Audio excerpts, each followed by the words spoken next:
Estinian!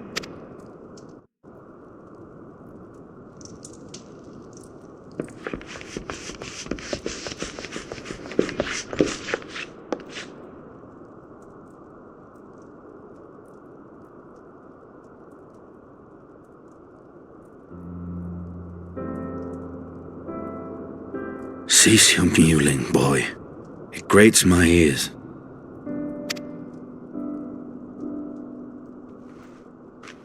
Forgive me. When I saw you awaken, I could not... It was such a relief. We feared you might never wake up. Now, Estinian. If Master Alphino thought any less of you, you would still be Nidhogg's plaything. Or dead. Aye, 'twas but a jest. I thank you, Alphino. And you too, Warrior of Light. Quite how you managed to persuade Hraesvogr to aid in his brood brother's downfall I cannot imagine, but full glad am I that you did. Yet again, you have achieved the impossible.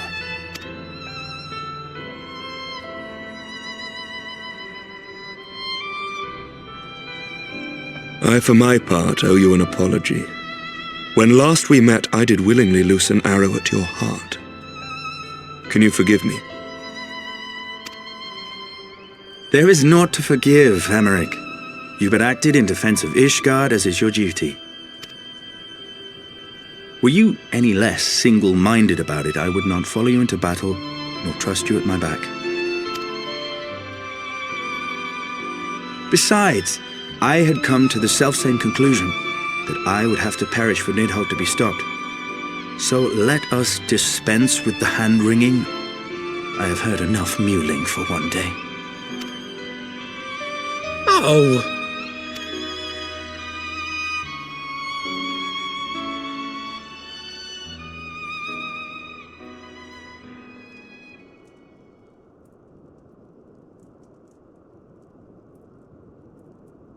The tendrils of Nidhogg's foul presence bound up every fiber of my being, usurping my senses, but I yet retained some trace of awareness.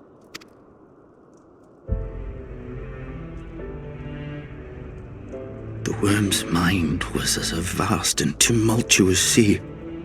Endlessly its black waters churned, his grief and despair at Ratatoska's murder never calming, never receding. Driven. It was the very image of my own heart. There I saw the dark reflection of the hatred I felt after Nidhogg slew my family, when no path remained save vengeance against dragonkind.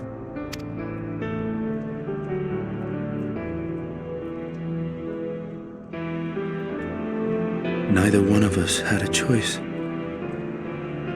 But I was blessed with something Nidhogg was not. Comrades and teachers to console and admonish me.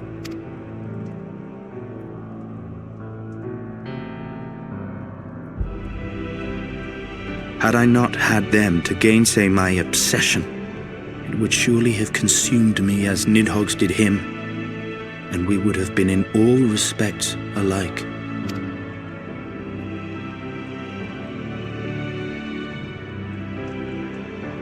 Though his shade is banished, his spirit scattered upon the sea of clouds, I feel no joy at his passing. Where once I craved vengeance, I now crave rest.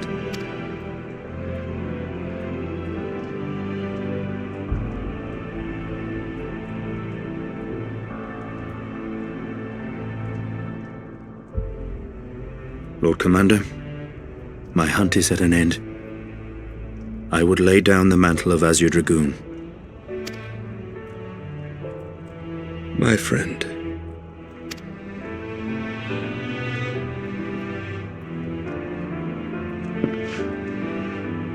He has tired himself with too many words.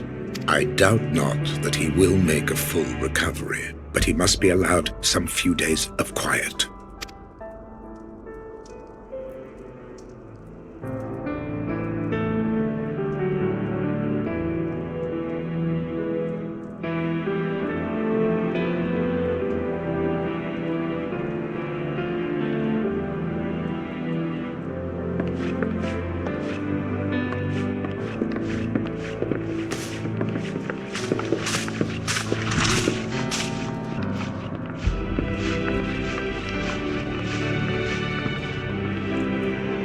I too must see my path to its end.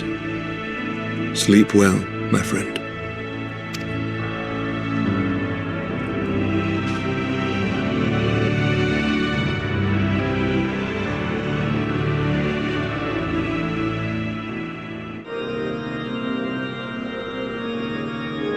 Following the battle with Nidhogg on the Steps of Faith, Sir Emeric called an assembly that he might make his final proclamation as acting head of state.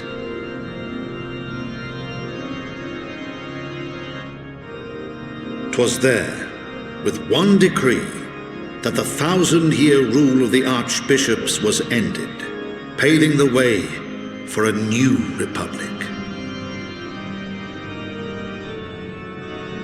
The governance of Ishgard would now be placed in the hands of high and lowborn alike, their ranks represented by the newly founded House of Lords and House of Commons. Church was separated from state. The foundation for change had been carefully laid, and the reforms proposed by Ishgard's new government passed into law without incident.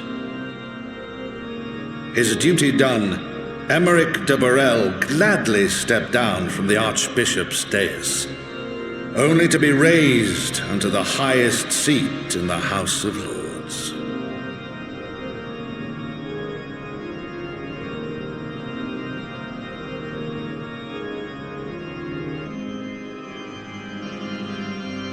Though he strove at first to refuse this honor, the unexpectedly strident voice of the Count de Durandare left him little choice but to accept.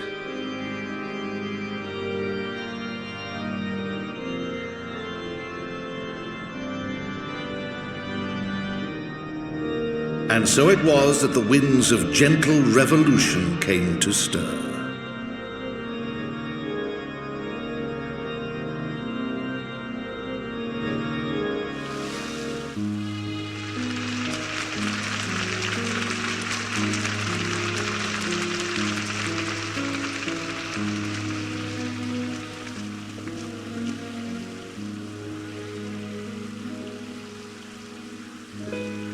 Prominent among the many honored guests at Sir Emeric's investiture were the ambassadors of Dragonkind, a fitting symbol of Ishgard's newfound peace.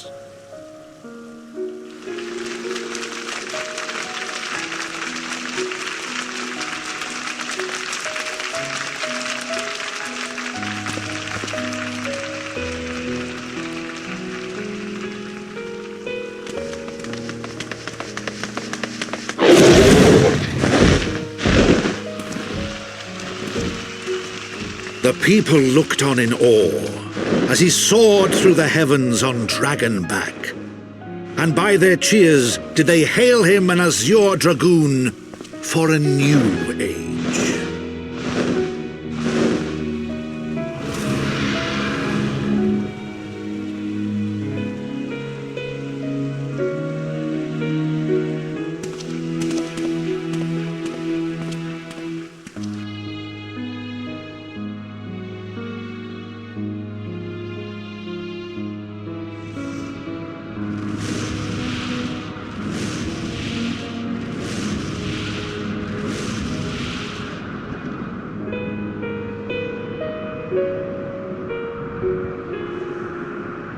Thus were the notes of the dragon song rewritten, the din of war giving way to a rising litany of peace and hope.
To think the Mughals would prove such harsh taskmasters.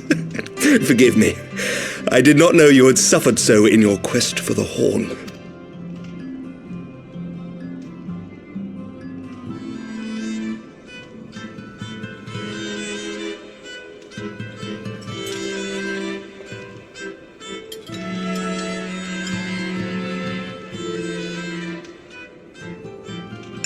I must say, your spirited accounts always come as a welcome change from the arid reports which fill my days.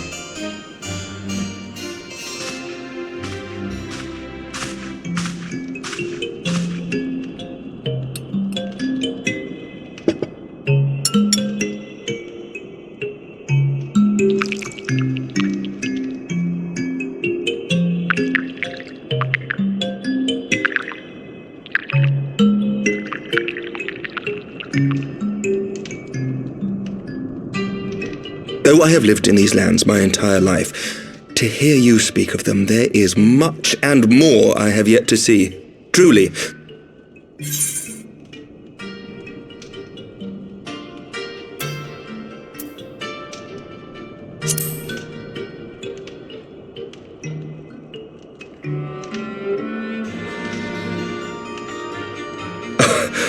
Well, truth be told, when I think back on the sweeping vistas of the churning mists, I do feel some slight pangs of wanderlust. Alas, much as I would like to accept your invitation, I fear my present duties with the House of Lords demand my undivided attention. Someday, perhaps.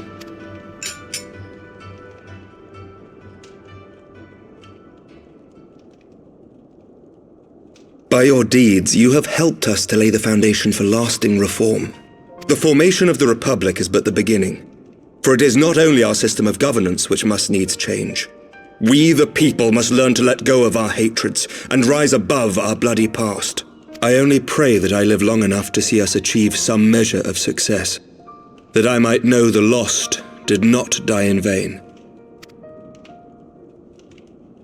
I can still see you there on the steps of faith, striding fearlessly towards the worm.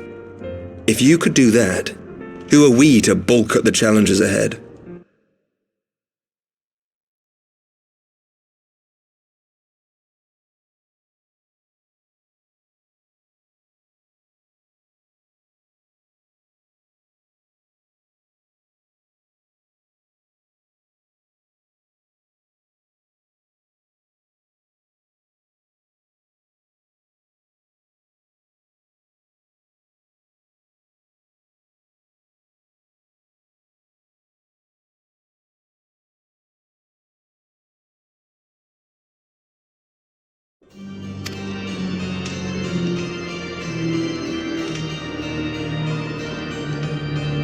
The question of how best to strengthen ties with the other great nations of Eorzea has been debated at length in the Lords and Commons of late.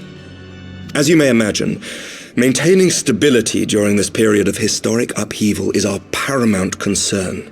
Nevertheless, we are greatly indebted to the Alliance for their support during the Grand Melee, and it would be remiss of us not to repay their faith in kind. Of course, we owe you the greatest debt of all, and it is my hope that in extending our support to you and the Scions, we might also express our gratitude to our neighbours, nay, our fellow Eorzeans, whom we pray you will continue to protect. The Lords and Commons agree on very little, but not a soul in either house begrudges your order this offer of patronage.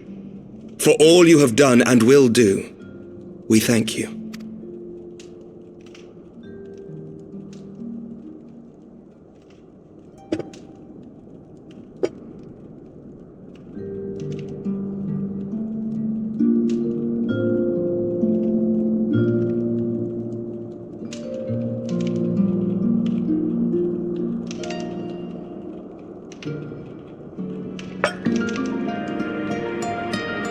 ask a personal question? Now that the dust has settled, what will you do? Not as a scion, I mean, but what do you want for yourself?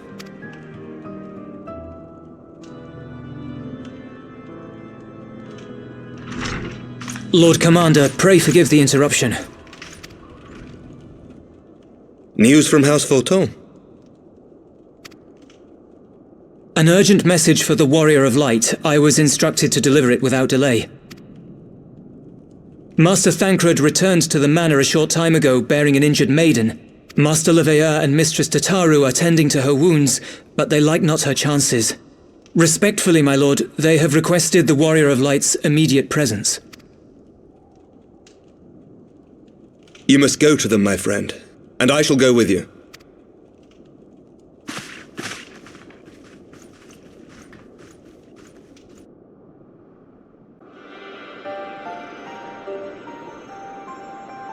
For every ending marks a new beginning.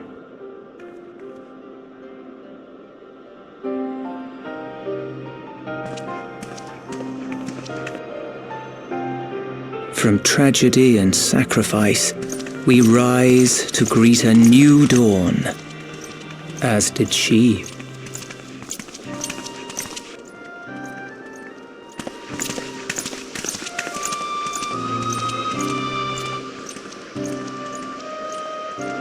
Only to be drawn unto another battlefield, another cause, as if by fate.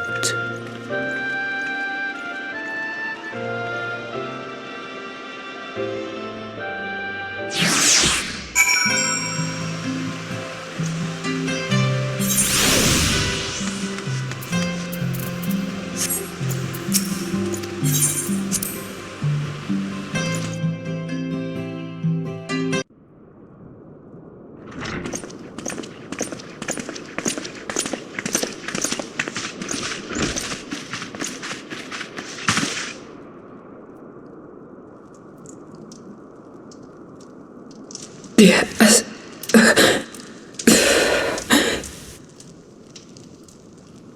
Is that... Alize, Alphinaud's twin sister. She ran afoul of the Warriors of Darkness. I had been tracking them since the ceremony at Falcon's Nest. Little did I know I was not the only one. Evidently, she had learned of their activities and attempted to shadow them on her own. Poorly. I rescued her in the Hevensward, and together we fled north. But though I made every effort to cover our tracks, they caught up with us on the Ishgardian border. And in the ensuing struggle, Alize took an arrow to the shoulder. 'Twas only after we had made good our escape that I realized it was poisoned.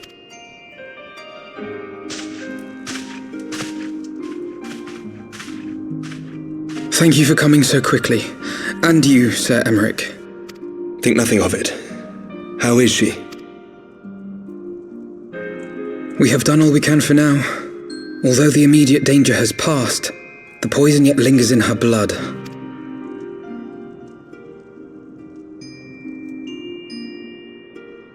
We came to Eorzea together, hoping to bring salvation to the realm our grandfather gave his life to protect. But when confronted with the bitter realities of its politics and its petty powermongers, she was driven to anger and to doubt.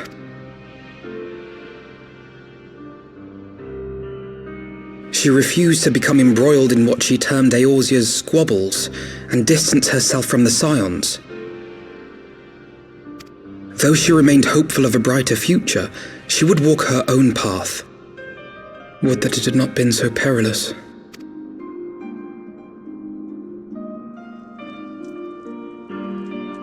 For all our differences, she's as dedicated as any scion to the salvation of Eorzea. But more than that, she is my sister. To be reunited with her, only to lose her forever. Take heart, Master Alphinaud. She will be attended by our most skilled chirurgeons.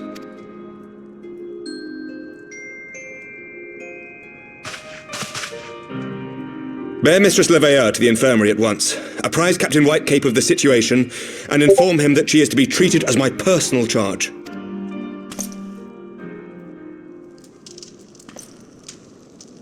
Wait, don't go. Please, come closer.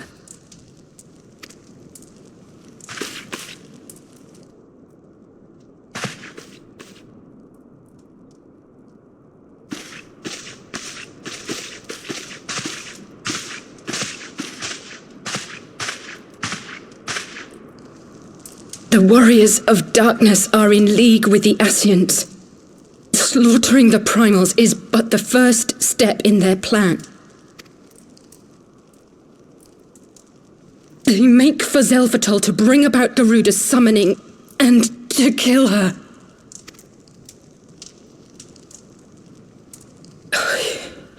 You must stop them.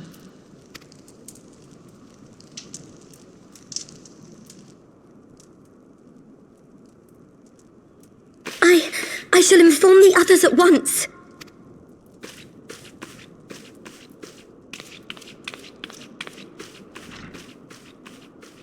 Master Thancred, I would ask that you accompany Mistress Leveilleur to the infirmary. Your knowledge of her injuries may well prove useful in determining her Of course.